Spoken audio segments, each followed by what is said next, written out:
Hola a todos, soy Jim Staley de Ministerio Pasión por la Verdad. Déjenme hacerles una pregunta. ¿Sabían que el nombre de Pablo nunca fue cambiado de Saulo a Pablo? Sí, vamos a desmentir ese total mito de abuelas ahora mismo en los próximos minutos. También vamos a hablar sobre la hechicería. Así es, Simón el hechicero, ¿qué pasó con él? Y luego Felipe se proyecta astralmente. ¿Qué está sucediendo aquí en los próximos capítulos de Hechos? Capítulos 8, 9 y 10 lo descubriremos justo después de esto.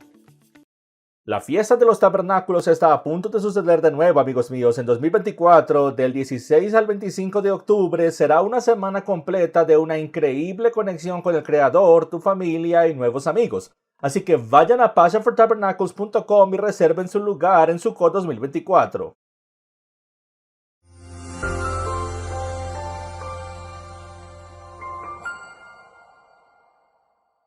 Hola a todos, bienvenidos de nuevo. Oro para que tengan la oportunidad de pasar por todo el libro de los Hechos conmigo, porque sentará la piedra angular para todo lo que creemos y desmentirá muchos mitos de abuelas, como veremos en un minuto, no solo con el nombre de Pablo, sino también con lo que él creía.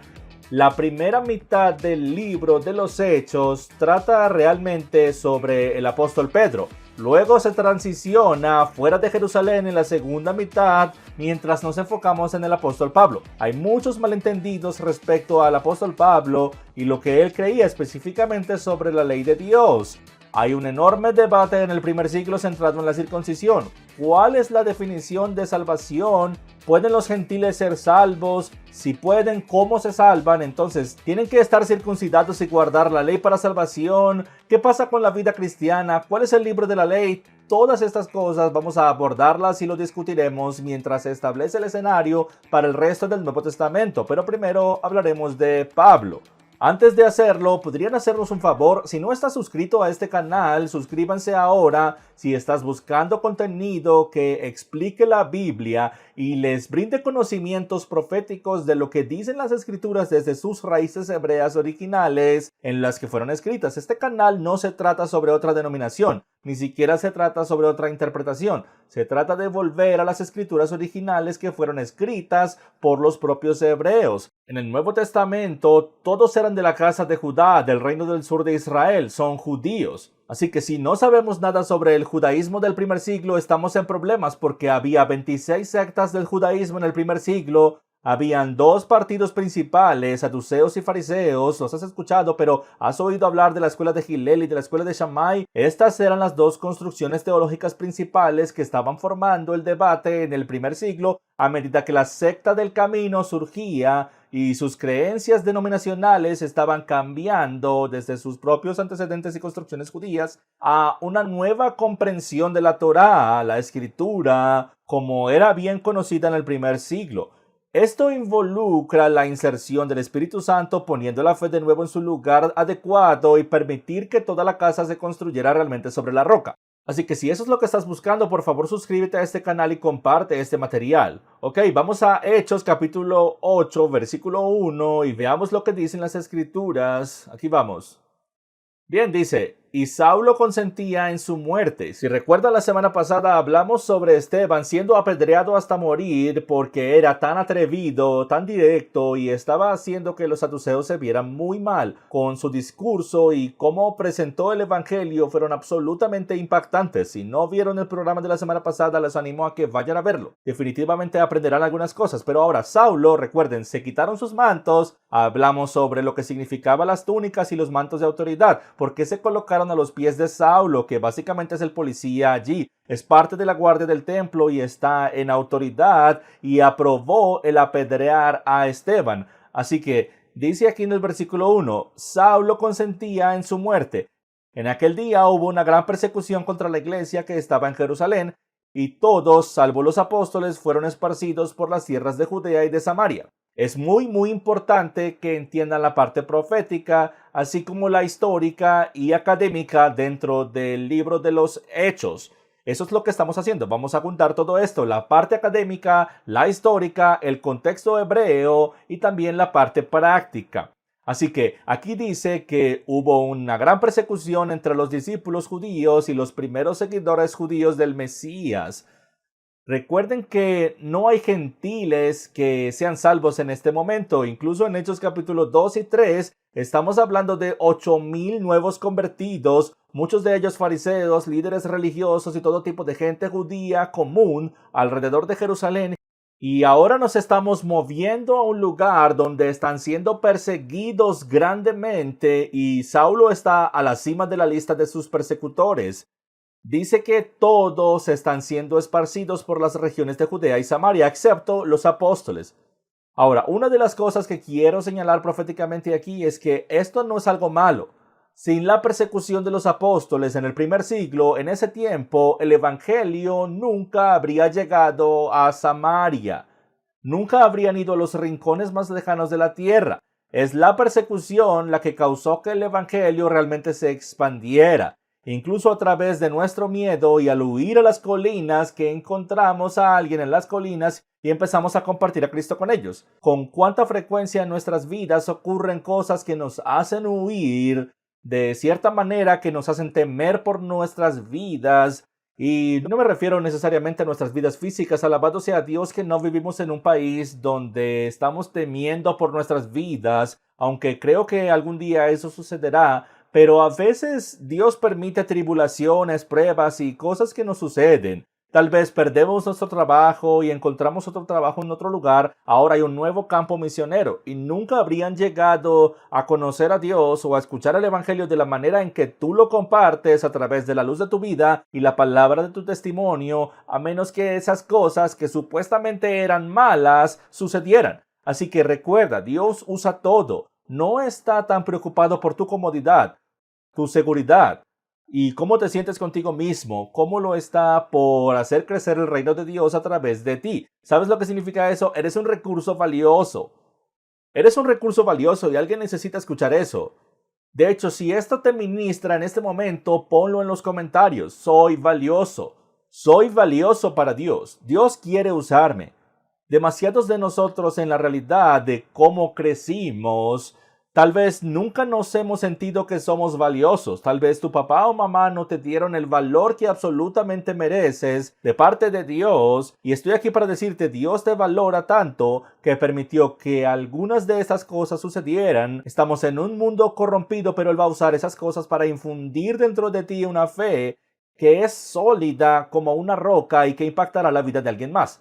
Muy bien, volvamos a las escrituras. Dice aquí, unos hombres piadosos llevaron a enterrar a Esteban e hicieron gran llanto sobre él. Había sido un gran discípulo. Saulo por su parte asolaba la iglesia, entrando casa por casa, arrastraba a hombres y mujeres y los enviaba a la cárcel. Muy bien, te prometí que voy a desmentir este mito ahora mismo, que el nombre de Pablo nunca se cambió a Saulo. Esto es uno de los sistemas de creencias más vergonzosos que los cristianos creen hoy en día. Y proviene desde el púlpito. Dicen, cuando Pablo se convirtió al cristianismo, Dios cambió su nombre.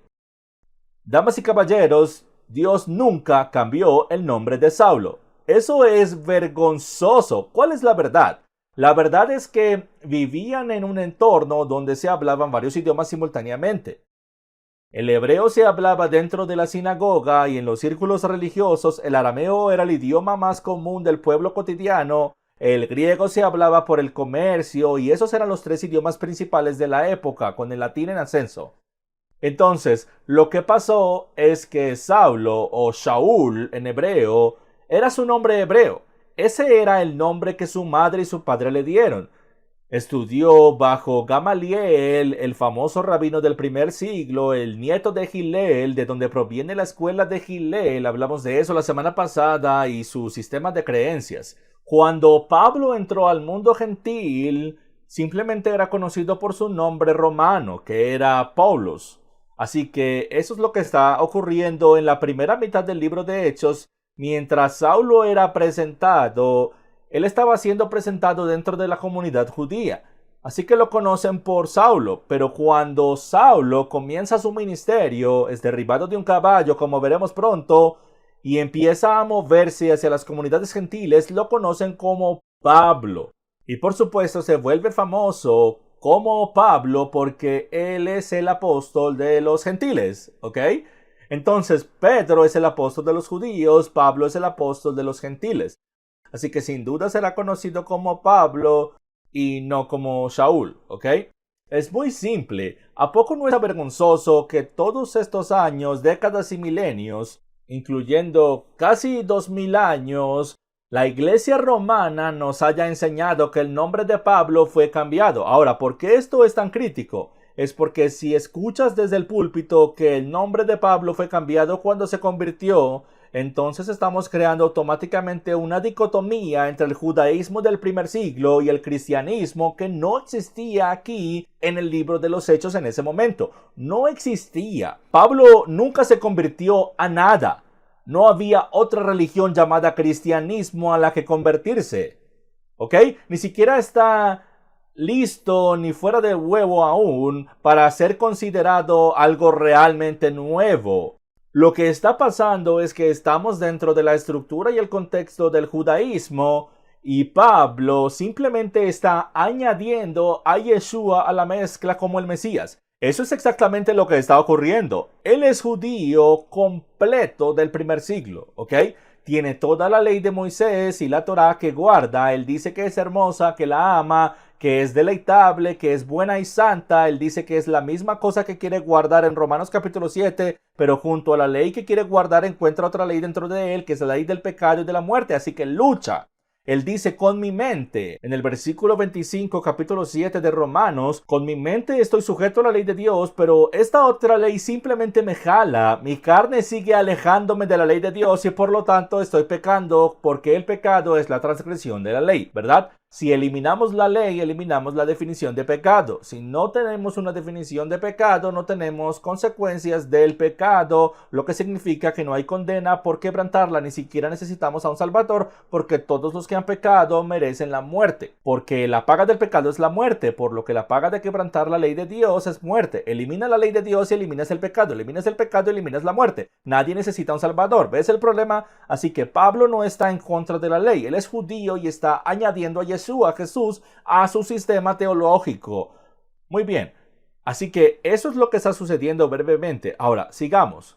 Pero los que fueron esparcidos iban por todas partes anunciando el evangelio. Entonces Felipe descendió a la ciudad de Samaria, les predicaba a Cristo y la gente unánime escuchaba atentamente las cosas que decía Felipe, oyendo y viendo las señales que hacía, porque de muchos que tenían espíritus inmundos salían estos dando grandes voces, y muchos paralíticos y cojos eran sanados. Así que había gran gozo en aquella ciudad. Lo único que quiero señalar aquí en este pasaje es, uno, el contexto se moverá a Felipe y algo increíble sucede aquí.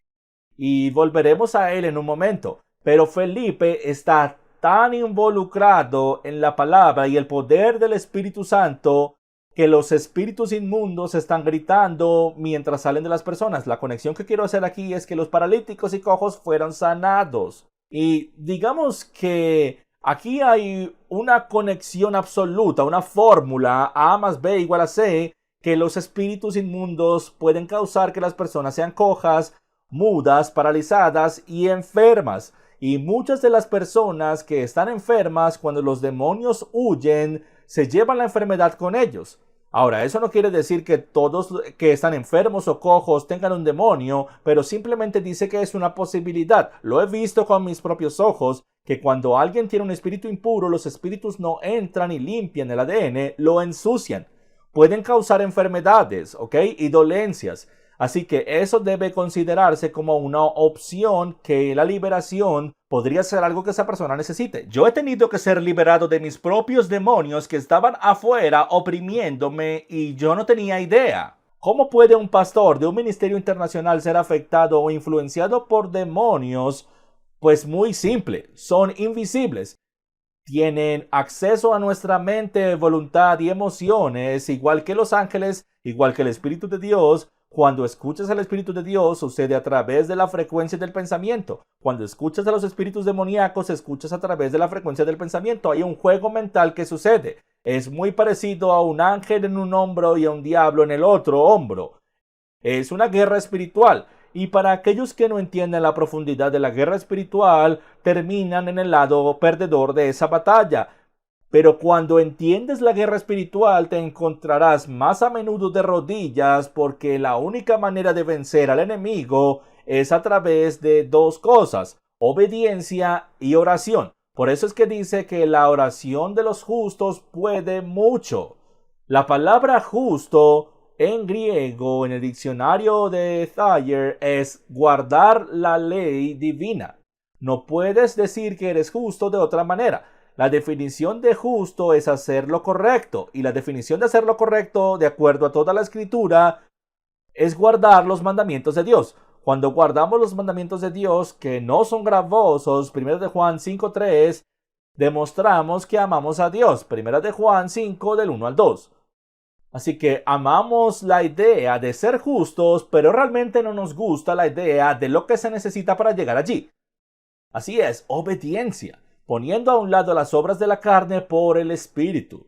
Bien, continuemos. Pasemos al capítulo 8, verso 9. Ahora comienza a hablar de un hombre llamado Simón que antes ejercía la magia en aquella ciudad y había engañado a la gente de Samaria haciéndose pasar por algún grande. Y a este oían atentamente todos, desde el más pequeño hasta el más grande, diciendo: este es un gran poder de Dios, y le estaban atentos porque con sus artes mágicas les habían engañado por mucho tiempo. Pero cuando creyeron a Felipe, que anunciaba el evangelio del reino de Dios y el nombre de Jesucristo, se bautizaban hombres y mujeres. También creyó Simón mismo, y habiéndose bautizado, estaba siempre con Felipe, y viendo las señales y grandes milagros que se hacían, estaba atónito. Ahora, aquí hay algo que creo que necesita decirse sobre esta sección. Primero, él está practicando todo tipo de hechicería en la ciudad dentro de Samaria. Ahora, ¿quién es Samaria? ¿Qué es Samaria? En realidad es ¿quién es Samaria? Sería la pregunta correcta.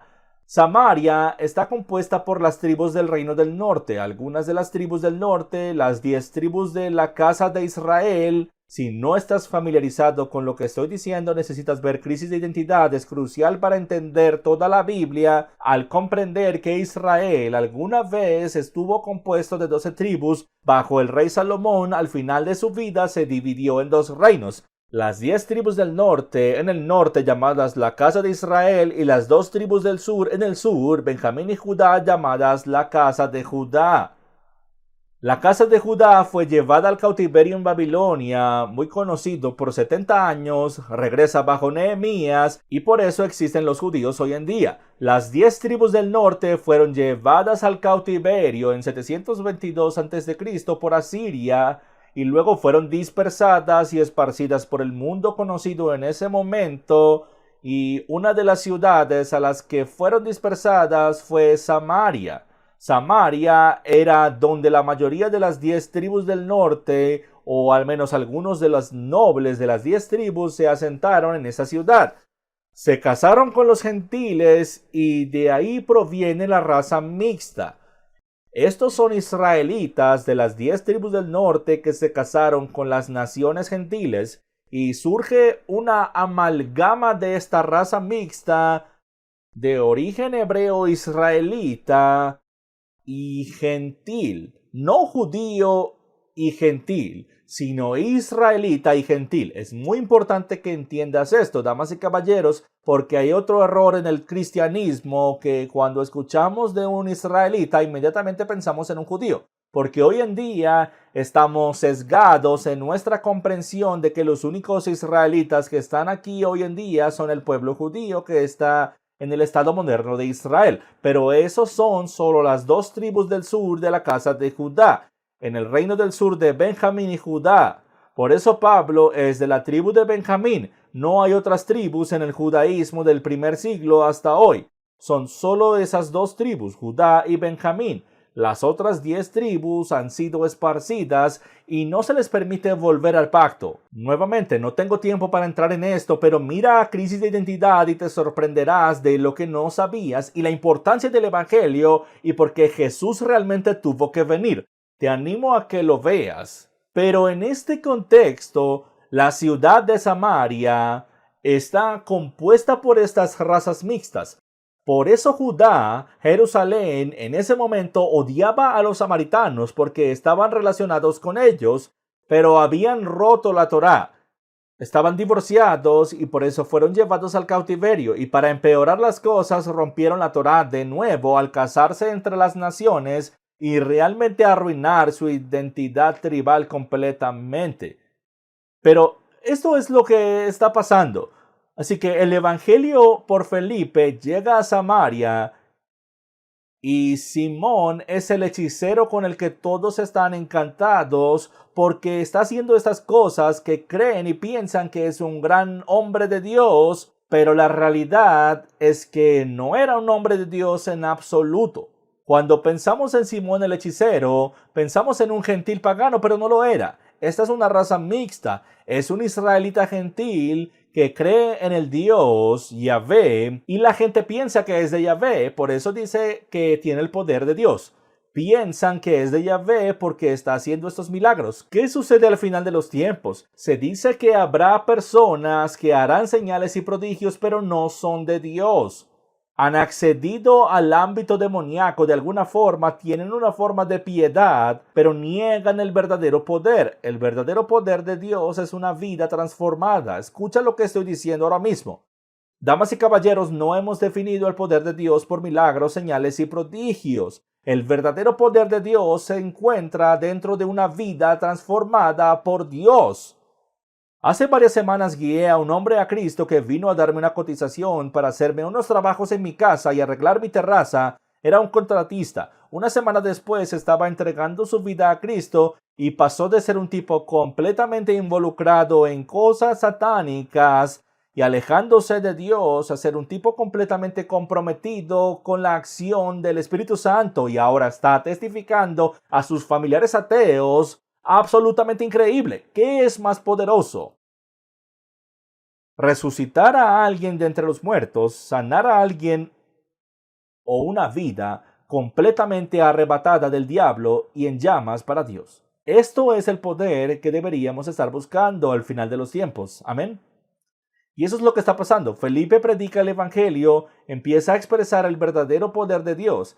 Por primera vez en Samaria, el poder se conectó con el Espíritu. El poder de Dios se conectó con el Espíritu de Dios, y ahora la realidad era que vieron que Simón era un fraude. Y Simón sabía que él era un fraude y por eso se salvó. Cuando los apóstoles que estaban en Jerusalén oyeron que Samaria había recibido la palabra de Dios, enviaron allá a Pedro y a Juan, los cuales habiendo venido oraron por ellos para que recibieran el Espíritu Santo, porque aún no había descendido sobre ninguno de ellos, sino que solamente habían sido bautizados en el nombre de Jesús. Entonces les imponían las manos y recibían el Espíritu Santo. ¡Santos cielos, chicos! Estamos hablando de una diferencia entre literalmente ser bautizado y aceptar a Cristo como tu Salvador y realmente recibir el Espíritu Santo. El siguiente versículo dice, el versículo 18, cuando vio Simón que por la imposición de las manos de los apóstoles se les daba el Espíritu Santo, les ofreció dinero diciendo, dadme también a mí de este poder para que cualquiera a quien yo impusiera las manos reciba el Espíritu Santo. Y miren esto. Entonces Pedro le dijo, tu dinero perezca contigo porque has pensado que el don de Dios se obtiene con dinero. No tienes tu parte ni suerte en este asunto porque tu corazón no es recto delante de Dios. Arrepiéntete pues de esta tu maldad y ruega a Dios si quizás te sea perdonado el pensamiento de tu corazón, porque en hiel de amargura y en prisión de maldad veo que estás. Chicos, tengo que hablar de esto por un minuto porque esto es algo muy poderoso. Hay un principio aquí que necesitamos escuchar. Y al final de esta transmisión, oro para que seas convencido en tu corazón, porque cada uno de nosotros puede ser como Simón. Cada uno de nosotros puede tener amargura en el alma. ¿Saben de dónde vino la amargura aquí, por cierto? La amargura vino por los celos. Escuchen con atención. La amargura vino de que Simón no consiguió algo que deseaba y no pudo obtenerlo. Deseaba algo tan profundamente y no pudo conseguirlo, y eso le causó amargura. Aunque él no lo veía como amargura, pero verás, el apóstol Pedro lo identifica por el Espíritu Santo, dice, percibo que estás amargado y estás enredado por tu iniquidad, estás atado por tu pecado. Él es salvo, aceptó al Señor Yeshua como Salvador, es salvo, pero no había recibido el Espíritu Santo y estaba envenenado por la amargura. Déjame preguntarte algo. ¿Cómo se envenenó él solo? Debe ser envenenado. Esto me dice que había algo fuera de Simón que lo envenenó. Su mente estaba envenenada por la codicia. ¿Cuántos de nosotros, cuando decimos amargura, generalmente lo conectamos con relaciones, cierto? Estoy amargado con Susi, estoy amargado con Juan por lo que dijeron o hicieron contra mí. No sabes lo que me hicieron. ¿Sabes lo que es eso? Eso es puro Simón, el mago, porque estás enojado por no poder obtener algo. En el caso de Simón, quería el poder por codicia. En el caso del resto de nosotros, queremos que ellos sean castigados. Queremos que ellos pidan perdón para que nosotros, en nuestra codicia, podamos estar satisfechos con el juicio de nuestro propio corazón. Jugamos a ser Dios, estamos enojados porque nos lastimaron y no podemos obtener venganza. Así que nos amargamos y en el proceso nos enredamos y quedamos atados por nuestra propia iniquidad. No sabemos que literalmente nos convertimos en esos momentos exactamente como Simón el mago. Caminamos en hechicería, cuando caminamos en amargura, caminamos en impiedad demónica. Cuando nos enredamos con nuestro propio orgullo y enojo. ¿Quiénes somos nosotros para desear que alguien más sea castigado por lo que nos hicieron? Deja que el Señor Yeshua sea el juez de los demás. Para Esteban, como acabamos de leer en el capítulo anterior, antes de morir, fue difamado, maldecido, arrojado a un foso y apedrado hasta la muerte. ¿Y sabes lo que hizo? Padre, perdónalos. No saben lo que hacen. No es de extrañar que el poder de Dios fluyera a través de él. La imagen de Cristo estaba allí resplandeciendo. Incluso lo vieron. Yeshua en la cruz dijo, Padre, perdónalos porque no saben lo que hacen.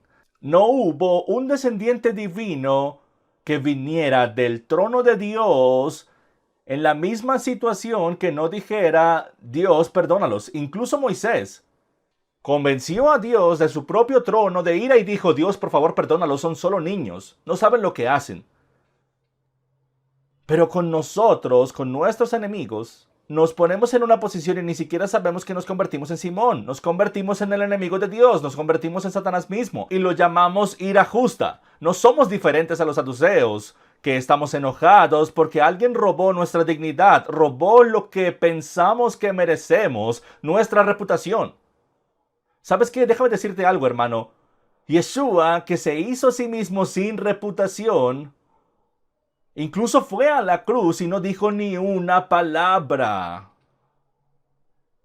Eso es verdadera religión bíblica, espiritualidad, santidad y piedad. El poder de Dios nunca fluirá a través de alguien que está amargado. Y alguien necesita escuchar eso. Si ese eres tú hoy, por favor ponlo en los comentarios. Por favor, ora por mí. Renuncio a mi amargura ahora mismo. Ponlo en los comentarios si eres tú. Y todos los demás allí podrían orar por esa persona que tiene el valor de decir, estoy aferrado a la amargura, estoy atado por mi propia iniquidad, me he convertido en Simón el mago y ni siquiera lo sabía. Padre, oro ahora mismo en el nombre de Yeshua por quien sea que esté luchando y ni siquiera sabía que la codicia, la idolatría en su propio corazón están impidiendo que tú puedas trabajar en ellos en el poder de una vida transformada. Dios quiere darte más de lo que mereces, pero lo estás restringiendo al permitir que esa serpiente del diablo que quiere que estés enojado, que estés atado en tu interior, déjala ir. Suelta a esa persona o situación que te lastimó. Deja que Dios sea Dios y ama a esa persona orando por ellos. Ponte las gafas correctas del perdón, porque mereces ser asesinado. Mereces la muerte por tu propio pecado. Con una vez que hayas metido las manos en la masa, te pone automáticamente en las llamas del infierno. Damas y caballeros, todos nosotros somos pecadores en la cruz. No hay nadie que merezca la vida. Dice la Biblia que no hay una sola persona justa, y ni siquiera uno. Nuestra mayor justicia es como trapos de inmundicia, dice la Biblia. Entonces, ¿quién eres tú? Damas y caballeros, les puedo decir que he estado allí. He sido traicionado al más alto nivel. Recuerdo cuando el antiguo liderazgo de mi propio ministerio me robó todo. Recuerdo la codicia que había en sus corazones, la calumnia y todas las cosas que sucedieron en esos momentos horribles. Pero son solo humanos. Yo tuve que superar mi ego, no su pecado. Tuve que superar mi ego y aprender a amar al nivel que Cristo amó. Entonces, si te encuentras ahora mismo en una posición de amargura y envenenado por el enemigo que ni siquiera sabías que habías tragado, ni siquiera sabes que es una prueba. Dios está tratando de llevarte a un nuevo nivel de su imagen, de darte su poder para lograr lo que Él quiere que hagas con tu vida. Él envió al adversario a través de esas personas que te lastimaron para llevarte a tu promoción. Pero debes amarlos como Cristo te amó a ti. Él fue a la cruz y nunca se quejó. Dijo, Padre, perdónalos, porque no saben lo que hacen. Y esto fue después de que le pusieron una corona de espinas en la cabeza y le enterraron clavos de riel en las manos y pies. Damas y caballeros, después de golpearlo, despojarlo y azotarlo, ¿acaso te hicieron todo eso a ti? Porque nuestro Señor los perdonó, incluso en medio de su dolor, no antes. Al final, cuando todo el dolor había sido administrado. Respondiendo entonces Simón dijo, Rogad vosotros por mí al Señor para que nada de esto que habéis dicho venga sobre mí. Ellos, habiendo testificado y hablado de la palabra de Dios, se volvieron a Jerusalén y en muchas poblaciones de los samaritanos anunciaron el Evangelio. Es mi oración, damas y caballeros, que quien quiera y cuantos sean los que estén aquí mirando esto ahora o más tarde, que caen en esa trampa y no se dan cuenta de que están caminando en brujería, es un camino muy, muy peligroso. Yo oro para que lo que deseas para tus enemigos no venga sobre ti, que te arrepientas ahora mismo. Un ángel del Señor habló a Felipe diciendo, levántate y ve hacia el sur por el camino que desciende de Jerusalén a Gaza. Estoy seguro que todos saben dónde es eso. El cual es desierto. Entonces él se levantó y fue, y sucedió que un etíope eunuco, funcionario de Candace, reina de los etíopes, el cual estaba sobre todos sus tesoros y había venido a Jerusalén para adorar, volvía sentado en su carro leyendo al profeta Isaías. El Espíritu dijo a Felipe, acércate y júntate a ese carro. Acudiendo Felipe, lo oyó que leía el profeta Isaías y dijo, pero ¿entiendes lo que lees? Él dijo, ¿y cómo podré si alguien no me enseña? Y rogó Felipe que subiera y se sentara con él. Ahora, esto es importante, rápidamente, solo un poco de historia. Este etíope, ¿ok? Es un eunuco, está bajo Candace, la reina de los etíopes, y es un judío. Él es completamente de origen hebreo. Y sabemos esto porque fue la reina de Saba, ¿verdad? Quien subió a conocer a Salomón. Y Salomón tomó a la reina de Saba, dicen que como otra esposa, porque no, ya tenía 900, ¿por qué no una más? Hicieron esto por tratados. Y luego la reina Saba se regresó a África y se llevó la religión de Salomón con ella. Por eso los judíos etíopes tienen todo el derecho de ser parte de Israel, porque provienen del origen hebreo bajo Salomón y la reina de Saba. Es fascinante, cuando los misioneros entraron en África, eran la única tribu que adoraba en el Shabbat, el séptimo día. Creían en una versión etíope que tenían de la Torá, ¿ok?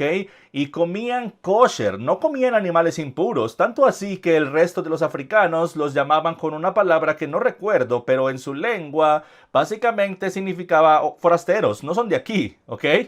Estos son etíopes de piel oscura y les decían definitivamente no son de aquí porque sus costumbres son extrañas, porque ellos no sabían que esas costumbres en realidad venían desde el Medio Oriente, de Jerusalén.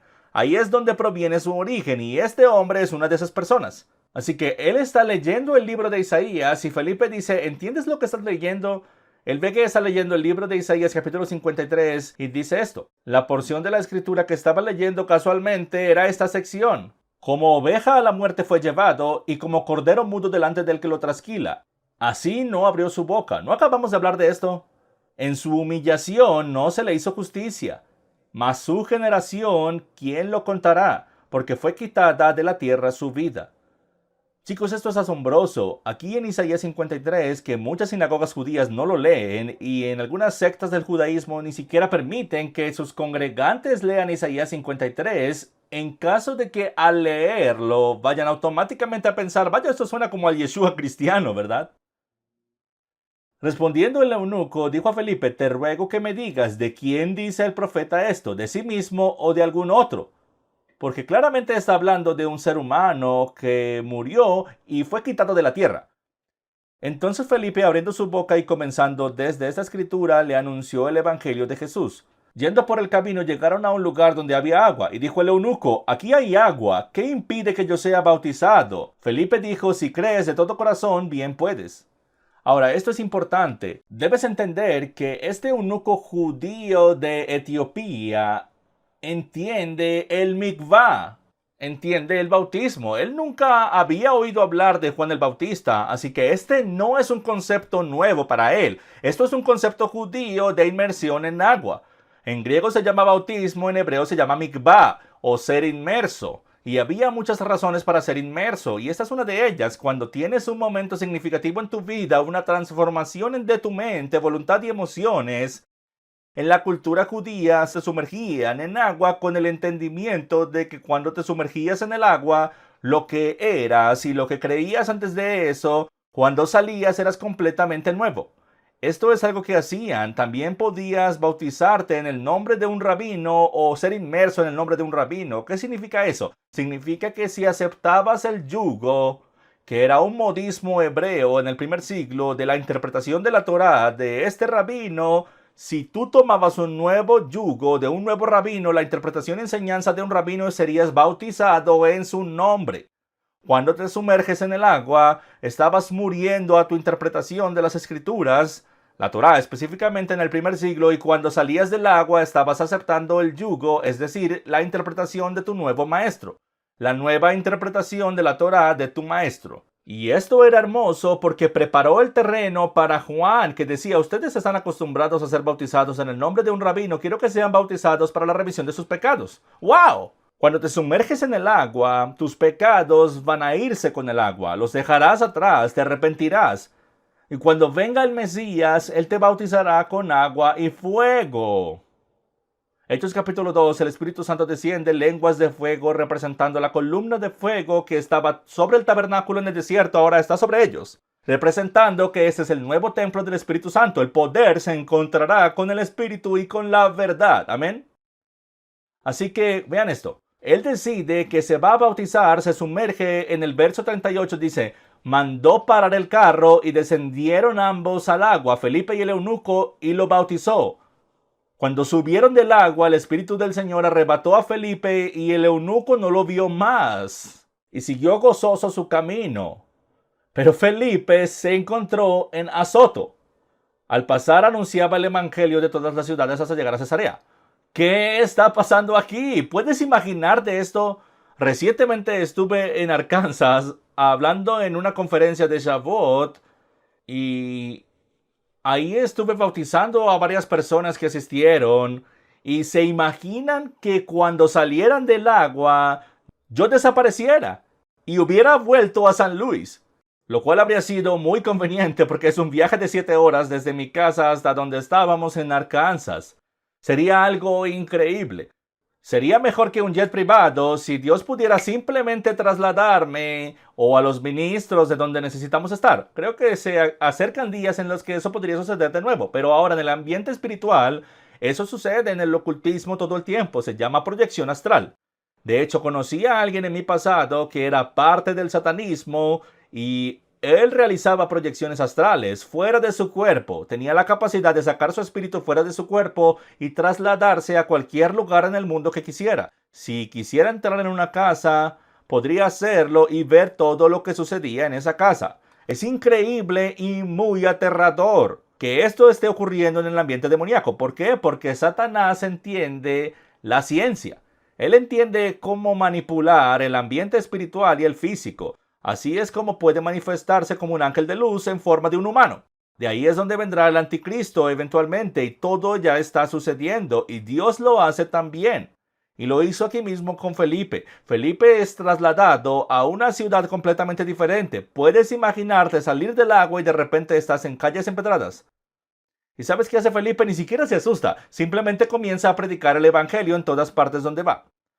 Una de las cosas que quiero señalar antes de que terminemos esta transmisión, que no hay manera de que veamos todo lo que quiero cubrir, pero lo que pasa es que vemos un tema consistente en el libro de los Hechos. El poder de Dios se observa de manera más eficiente en aquellos que están 100% entregados y dedicados a la misión que se les ha dado.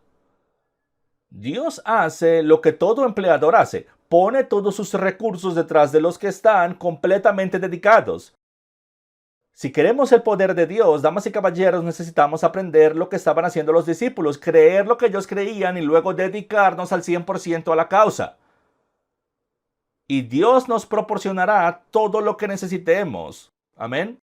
Bien, pasemos al capítulo 9 porque la próxima semana vamos a hablar sobre el capítulo 10 y realmente desglosar definitivamente uno de los capítulos más malentendidos de la Biblia. Así que asegúrate de estar aquí la próxima semana para eso. Aquí vamos. Esta es la famosa historia de Pablo, Saulo, y dice así, miren el título. Conversión de Saulo. Automáticamente manipulando subliminalmente tu conciencia. Este título, que no es parte de la escritura, te está diciendo que Saulo se convirtió, pero no fue así, como ya lo hemos señalado, así que comencemos. Saulo, respirando aún amenazas y muerte contra los discípulos del Señor, vino al sumo sacerdote y le pidió cartas para las sinagogas de Damasco, a fin de que si hallaba a algunos hombres o mujeres de este camino, los trajera presos a Jerusalén. Él está literalmente empeñado en capturar y matar a todos los que siguen a Cristo. ¿Por qué? No porque Pablo sea malo, no porque Saulo esté fuera de control, es porque ama a Dios, ama su fe y ve que estos son judíos que están abandonando el judaísmo y están infectando a la gente con un sentimiento anti-Torá o anti-judío. Él piensa que están cambiando las leyes del judaísmo, están cambiando las tradiciones y eso lo enoja porque quiere que la gente ame a Dios.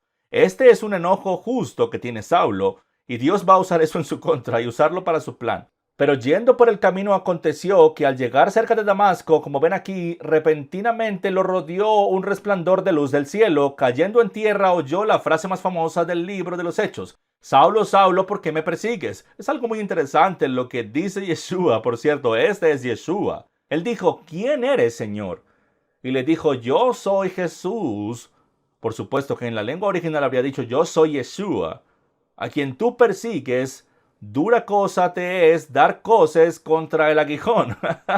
Me encanta esto, es duro para ti dar coces contra el aguijón. ¿Qué está pasando aquí? Yeshua dice, ¿por qué me estás persiguiendo? Yo soy el que estás persiguiendo. Cuando hieres a estos, cuando hieres a los más pequeños míos, me estás hiriendo a mí. Es tan difícil para ti, Pablo.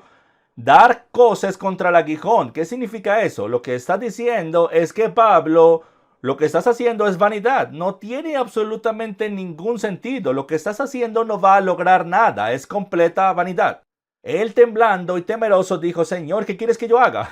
Yo estaría diciendo lo mismo, porque recuerden que él está ciego en este punto. Una luz más brillante que el sol de mediodía aparece y lo derriba de su caballo. Creo que caer de un caballo es absolutamente profético y la mayoría de nosotros necesitamos que esto suceda en nuestras vidas. Cuando caemos al suelo y nos encontramos ciegos ante una situación, podría ser que Dios está tratando de sacarnos del caballo porque estamos haciendo algo vano. Solo recuerden eso, siempre hay un mensaje aquí. El Señor le dijo, levántate y entra en la ciudad y allí se te dirá lo que debes hacer. Los hombres que iban con Saulo se pararon atónitos porque la verdad oían la voz pero no veían a nadie. Entonces Saulo se levantó del suelo y abriendo los ojos no veía a nadie, así que llevándolo de la mano lo metieron a Damasco, donde estuvo 3 días sin ver y no comió ni bebió. ¿Sabes cómo se llama eso? Ayuno. Así que Saulo está forzado a un ayuno de 3 días, está ciego como un murciélago, ha sido derribado de su caballo y Dios, el creador del universo, le está diciendo, estás haciendo algo que es completamente vano. Pablo está confundido, herido y asustado, no tenía idea de lo que estaba pasando. Y luego dice, había entonces en Damasco un discípulo llamado Ananías, a quien el Señor dijo en visión, Ananías. Él respondió, heme aquí, Señor. El Señor le dijo, levántate y ve a la calle que se llama Derecha y busca en casa de Judas a uno llamado Saulo de Tarso, porque él ora y ha visto en visión a un hombre llamado Ananías que entra y pone las manos sobre él para que recobre la vista. ¿Ok?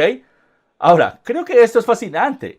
que Saulo está ciego y está vagando por allí tratando de matar cristianos y ahora finalmente está en una calle llamada derecha. Cada detalle que Dios nos da es fascinante y casi gracioso. Saulo está a punto de entrar en el camino recto y angosto y le va a costar algo, incluso su vida.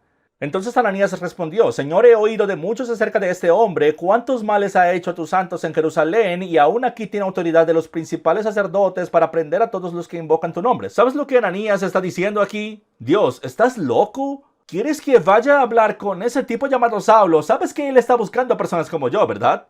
¿Cuántos de nosotros perdemos oportunidades porque Dios nos dice que hagamos algo, pero por miedo no lo hacemos? Déjame contarte una breve historia. Estaba jugando golf hace un par de semanas con mi esposa en una tarde de domingo.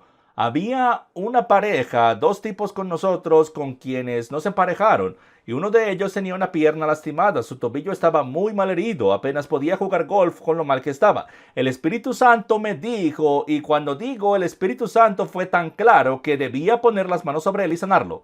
Y me negué a hacerlo, no quería hacerlo. Y porque ya sabía sé que suena terrible viniendo de un pastor, pero yo me conozco. Sabía que si ponía las manos sobre este joven, tendría que dedicar todo el tiempo para llevarlo a Cristo. No es terrible y no quería tener que pasar por esto. Estoy constantemente ministrando donde quiera que voy, llevando a la gente a Cristo, imponiendo manos sobre ellos, ministrando, discipulando y todo lo que requiere del ministerio. Jim Staley solo quería un día libre para jugar golf con su esposa y no lo hice.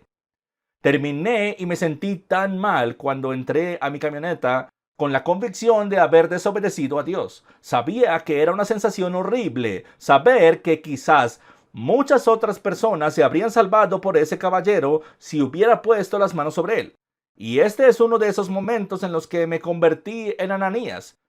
Me convertí en el tipo que dice: Dios, sabes, no quiero hacer esto. Y aprendí mi lección, espero no cometer ese error nunca más.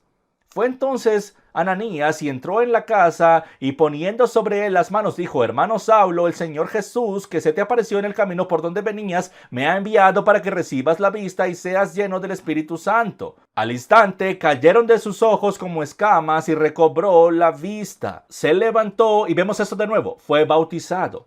No hubo ninguna conversión aquí. Sus ojos simplemente se abrieron a lo que no podía ver y añadió a Yeshua a su ya sólida comprensión de la palabra de Dios. ¿Sabes por qué Dios eligió a Saulo? Porque era un rabino de rabinos, un fariseo de fariseos, estudió bajo Gamaliel y tenías que tener toda la Torá memorizada palabra por palabra solo para ser estudiante de Gamaliel. Saulo dice que sobresalió más allá de todos sus compañeros. Este tipo era el mejor de los mejores. Conocía a los profetas, conocía los salmos y los dichos de David y Salomón, conocía la Torá, lo sabía todo, pero no conocía al que la escribió. Cuando Dios se presentó, el Espíritu y la verdad se unieron y Dios dijo: este es mi hombre. El celo de este hombre es conforme a mi corazón, pero no sabe que está desgarrando mi corazón. Simplemente voy a moverlo en una dirección diferente y tomar su celo y hacerlo realmente valioso para mi reino. Donde no está solo pateando contra el aguijón, operando en vanidad, sino que está haciendo una inversión que traerá un retorno. Puedo hacerte una pregunta: ¿cuántos fanáticos religiosos hay afuera? Tal vez algunos que están en los comentarios. Siempre se nota porque son crueles. No tienen la imagen de Dios. Siempre están señalando algo negativo, diciendo algo que no es positivo, porque no hay amor que emane de ellos. Es odio, es vitriolo, es fanatismo religioso. Es el Saulo de Tarso, listo para lastimar y señalar los errores de todos. Sucede en todos lados donde voy. Los fanáticos están ahí, pero están en vano, pateando contra el aguijón, alimentando su propio orgullo y tratando de menospreciar a alguien más o señalar los defectos de esa persona o aquella o su ministerio o su enseñanza y así sucesivamente. Lo que necesitan hacer no es convertirse al cristianismo. Necesitan tomar el yugo del Mesías y conocer al Dios que están defendiendo. Porque cuando conoces al Creador, Él te cambia por completo. Te humilla. Te das cuenta de que si no fuera por la gracia de Dios iría yo. Esa persona podría estar cometiendo un error, pero yo podría cometer el mismo error si estuviera en su lugar, y cometo mis propios errores, así que voy a orar por esa persona. Verás, para ser un verdadero seguidor del Señor Yeshua, de Dios mismo, primero debes estar dispuesto a ser derribado de tu caballo. Segundo, debes estar dispuesto a dejar de lado tu propia carne física. Y ahí está el ayuno de 3 días. Debes estar dispuesto a reconocer que estás ciego. ¿Crees que Dios lo dejó ciego por accidente? Es profético. Él está diciendo: Pablo, estás ciego. Tienes escamas en los ojos. No puedes ver bien. Así que te llevaré a la calle llamada derecha. Voy a hacer que venga un hombre llamado Ananías. Él pondrá las manos sobre ti, lo que te humillará. El que alguien a quien estás tratando de matar es la misma persona que te va a sanar. Piensen en esto, damas y caballeros. Tus enemigos aparentes, muchas veces son los mismos que Dios usará para sanarte. Solo escucha. A veces tenemos que humillarnos porque algunas de las cosas que dicen tus enemigos son verdaderas. Sé que en mi pasado algunas de las cosas que dijeron mis enemigos eran verdad. Ahora, lo que dijeron y cómo lo dijeron era totalmente falso. Y la mayoría de lo que dicen no es verdad. Pero a veces tienes que ser lo suficientemente humilde como para decir: tal vez tengan un punto válido, tal vez pude haber sido más amigable, pude haber hecho esto un poco mejor. Dios, ayúdame a ser así. Incluso si es un 1% y el 99% de lo que dicen es falso, ora por ese 1%. Eso podría cambiar el 99% de tu futuro. Y habiendo tomado alimento, recobró fuerzas. Y escucha esto: cuando sus ojos fueron abiertos y cuando se bautizó, fue sumergido en el agua de la palabra de Dios a través de la manifestación física del agua real. Salió Pablo, salió Saulo. La misma persona, el mismo nombre, Saulo de Tarso, sigue siendo el mismo Saulo cuando sale del agua. Es el Rabí Shaul. Ahora pasó de ser un guardia del templo a un guardián del templo del Dios viviente.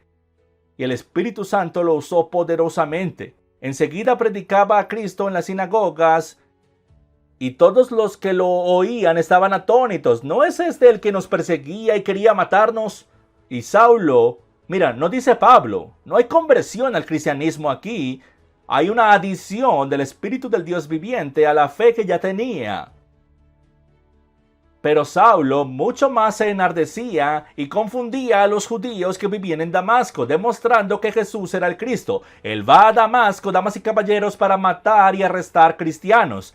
¿Y qué sucede? Termina yendo a Damasco y confundiendo a todos, y más personas se salvan en Damasco en el mismo caballo con el que viajaba para arrestarlos.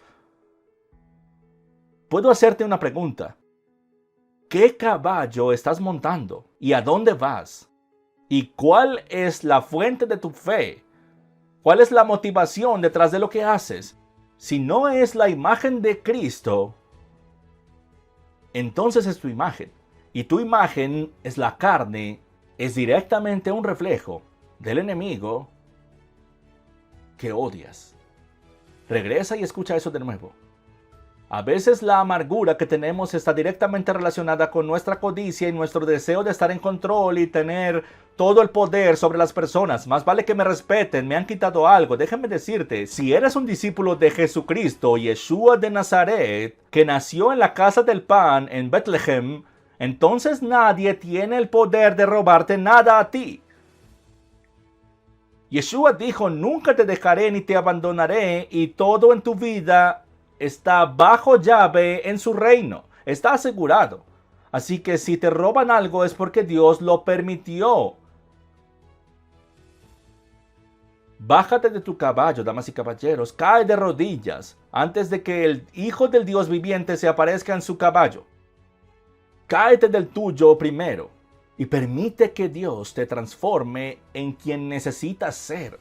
No para cambiar tu nombre, sino para cambiar tu autoridad en su reino. Y de eso se trata todo. Amigos, acompáñenme la próxima semana. Estoy muy agradecido de que hayas pasado este tiempo. Sé que son largos, pero esto es transformador. Estamos preparándonos para lo que sigue. La próxima semana hablaremos de Hechos 10. Vamos a desmentir toda esta cuestión sobre la visión de Pedro. ¿Qué está pasando? ¿Cómo que ahora podemos comer cerdo porque Jesús murió? ¿Qué emocionante es eso? No significa eso, y hablaremos de eso la próxima semana. Mientras tanto, por favor, comparte esto con todos los que conozcas y podrías decir gracias y asociarte con nosotros financieramente, aunque sea por $10 al mes. Hacen una gran diferencia en este ministerio, nos permite hacer mucho alrededor del mundo. Tenemos eventos importantes próximamente. Cada año hacemos un evento de Sukkot, tendremos Pasión por Tabernáculos. Visita passionfortabernacles.com si quieres más información sobre eso, y hasta entonces los amamos. Muchas gracias por orar por nosotros. Oren por este país, el gran país de América. Hasta la próxima semana, amigos míos. Soy Jim Staley de Ministerios Pasión por la Verdad. Oro para que Dios los bendiga. Shalom.